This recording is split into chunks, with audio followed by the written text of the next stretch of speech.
ప్రైజ్లాడండి. ఆదికాండం 49 మొదటిది. యాకోబు కుమారుల గురించి తెలియపరచటం మొదలుపెట్టాను కదా. రాహేలుకు పుట్టిన ఇద్దరు కుమారుల నిమిత్తమే నేను మాట్లాడానని ఏసోబు చరిత్ర ఆపుతున్నా.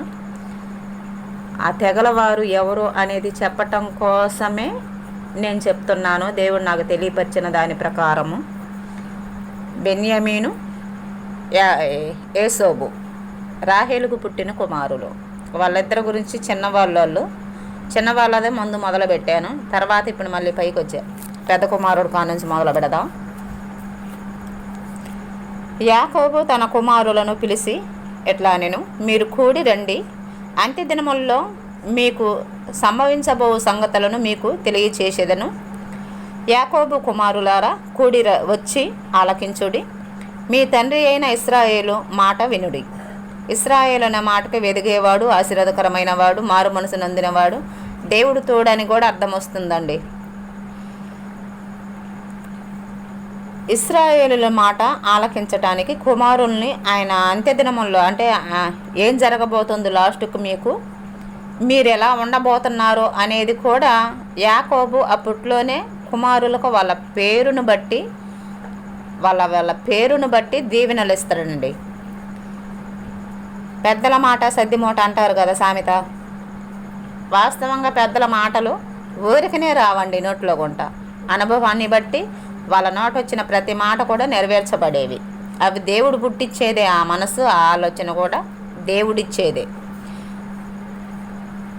రూబేను, నీవు నా పెద్ద కుమారుడవు. రూబేను అనే వ్యక్తి పెద్ద కుమారుడండి యాకోబుకి, అంటే ఇశ్రాయేలుకి.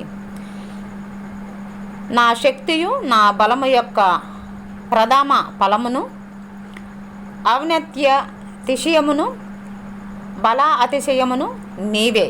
బలము, ఔన్నత్యము, ప్రధాన ఫలము పొందుకోవలసిన వాడవు నీవే.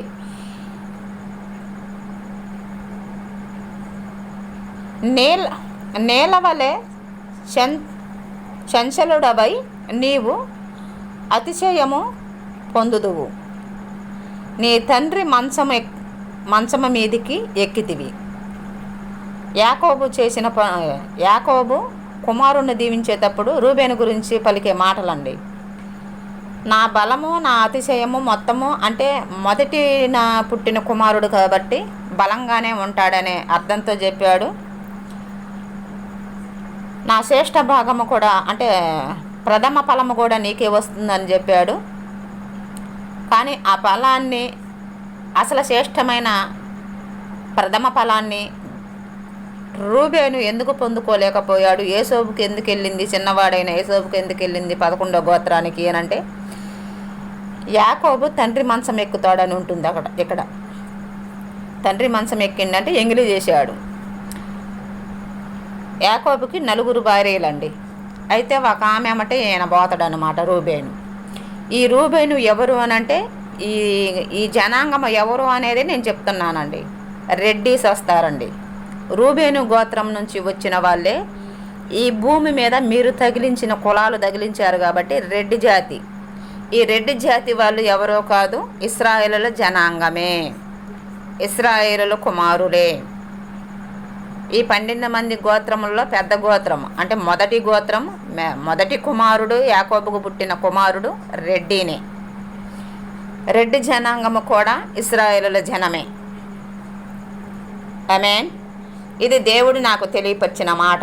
ఈ తెగలవారు ఎవరు, వీళ్ళు జనం ఇంతగా మాట్లాడుతున్నారు, ఎవరేసయ్యా అని అడిగినప్పుడు నాకు తెలియపరిచిన మాట అండి. ఇదే నేను చెప్తున్నాను. గ్రహించి తెలుసుకుంటారని ఆశిస్తున్నాను. అనేకులు చాలామంది పుస్తకాలు చదివి వినిపిస్తున్నారు. వాటిల్లో కూడా తీసుకుంటే మీకు అర్థమవుతుంది కులాలు ఎప్పటి నుంచి వచ్చాయి అనేది. బైబిల్లో తెగలు అనేది మాత్రమే రాయబడ్డది. కులాలు ఇప్పుడు మానవుడు పెట్టాడు కనుక అది మీరు లోతుగా ఆలోచించుకుంటే మీరు యాడ్ నుంచి వచ్చారు, ఎక్కడ నుంచి వచ్చారు అనేది మీకు తెలుస్తుంది. ఆమేన్. వివేచన కలిగి ఆలోచిస్తారని ఆశిస్తున్నాను.